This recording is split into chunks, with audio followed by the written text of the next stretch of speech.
தமிழகத்திற்கு காவிரி நீர் திறக்க கர்நாடகாவிற்கு காவிரி நீர் மேலாண்மை ஆணையம் உத்தரவு பிறப்பித்துள்ளது. 3500 கன அடி வீதம் 15 நாட்களுக்கு காவிரி நீர் திறக்க டெல்லியில் நடந்த கூட்டத்தில் கர்நாடகாவிற்கு இந்த ஆணை பிறப்பிக்கப்பட்ட நிலையில் தமிழகத்திற்கு காவிரி நீர் திறக்க உத்தரவானது பிறப்பிக்கப்பட்டுள்ளது.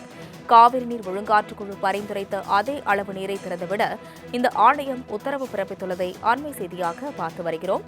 இதுகுறித்த கூடுதல் விவரங்களுடன் செய்தியாளர் நந்தினி இணைப்பில் உள்ளார்.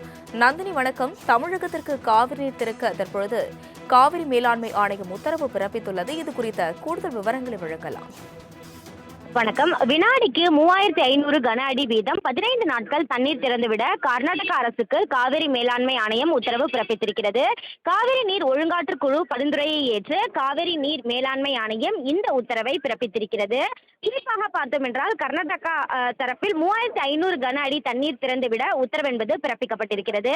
காவிரியிலிருந்து நீர் திறந்துவிட காவிரி ஒழுங்காற்று குழு பரிந்துரைத்த நிலையில் இன்று அவசரமாக காவிரி நீர் மேலாண்மை ஆணைய கூட்டம் நடைபெற்றது. கடந்த செவ்வாய்க்கிழமை அன்று காவிரி நீர் ஒழுங்காற்று குழு கூட்டம் காணொலி காட்சி வாயிலாக நடைபெற்றது. இதில் தமிழ்நாடு, கர்நாடகா, கேரளா மற்றும் புதுச்சேரி மாநில யூனியன் பிரதேசங்களின் நீர்வளத்துறை செயலாளர்கள் மற்றும் பிரதிநிதிகள் கலந்து கொண்டனர். இந்த கூட்டத்தில் கர்நாடகா காவிரி வழியாக 3500 கன அடி வீதம் 15 நாட்களுக்கு தண்ணீர் திறந்துவிட நீர் ஒழுங்காற்று குழுக்கு பரிந்துரை வழங்கியது. இந்த நிலையில்தான் அந்த பரிந்துரையை ஏற்று தற்போது 3500 கன அடி தண்ணீரை திறந்துவிட கர்நாடக அரசுக்கு காவிரி மேலாண்மை ஆணையம் உத்தரவு என்பது பிறப்பித்துள்ளது. விவரங்களுக்கு நன்றி நந்தினி.